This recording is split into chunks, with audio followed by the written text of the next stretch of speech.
கிருஷ்ணகிரியில் 77வது குடியரசு தின விழா மாவட்ட ஆட்சியர் தினேஷ்குமார் தேசிய கொடியை ஏற்றி ரூபாய் 2.50 கோடி நலத்திட்ட உதவிகள் வழங்கினார். கிருஷ்ணகிரியில் மாவட்ட நிர்வாகம் சார்பில் நடைபெற்ற 77வது குடியரசு தின விழாவில் ரூபாய் 2,50,00,000 மதிப்பிலான நலத்திட்ட உதவிகள் வழங்கப்பட்டன. கிருஷ்ணகிரி மாவட்ட விளையாட்டு திடலில் நடைபெற்ற குடியரசு தின விழாவுக்கு மாவட்ட ஆட்சியர் தினேஷ்குமார் தலைமை வகித்து தேசிய கொடியை ஏற்றி வைத்து காவல்துறையினரின் அணிவகுப்பு மரியாதையை ஏற்றுக்கொண்டார். இந்த விழாவுக்கு மாவட்ட காவல் கண்காணிப்பாளர் தங்கதுரை முன்னிலை வகித்தார். தொடர்ந்து சமாதானபுரா மூவண்ண பலூன்கள் பறக்கவிட்டனர்.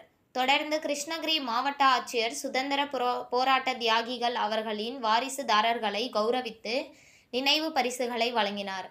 தொடர்ந்து 66 காவலர்களுக்கு 2025ஆம் ஆண்டுக்கான முதல்வரின் காவலர் பதக்கங்களும் 646 அரசு அலுவலர்களுக்கு நற்சான்றிதழ்கள் கேடயங்கள் பல்வேறு துறைகள் சார்பில் 53 பயனாளிகளுக்கு ரூபாய் 2,51,00,000 மதிப்பிலான நலத்திட்ட உதவிகளை வழங்கினார்.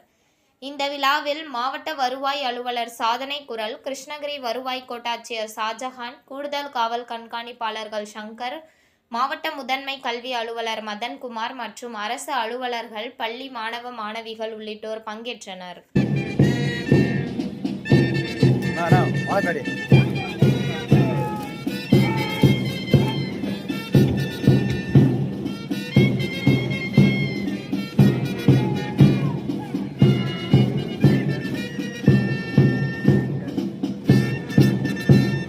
949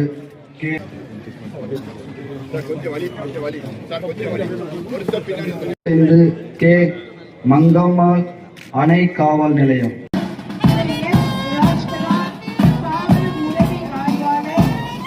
ஊர்காவல் படை கோட்ட தளபதி போக்குவரத்து எஸ் அஸ்வல்மான் அரசு ஆண்கள் மேல்நிலைப்பள்ளி கிருஷ்ணகிரி. புனித அன்னாள் மகளிர் மேல்நிலைப்பள்ளி கிருஷ்ணகிரி.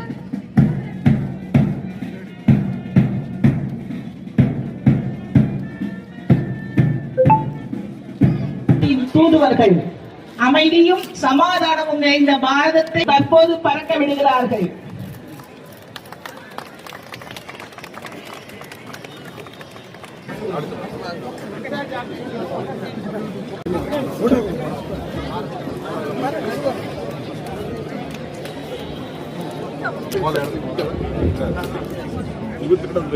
இழந்து துயரமின்றி நாம் வாழ உங்கள் தேடல் நியூஸ் சேனலை லைக் பண்ணுங்க, ஷேர் பண்ணுங்க, கமெண்ட் பண்ணுங்க, ஆல் பெல் பட்டனை கிளிக் பண்ணுங்க, மறக்காம சப்ஸ்கிரைப் பண்ணுங்க.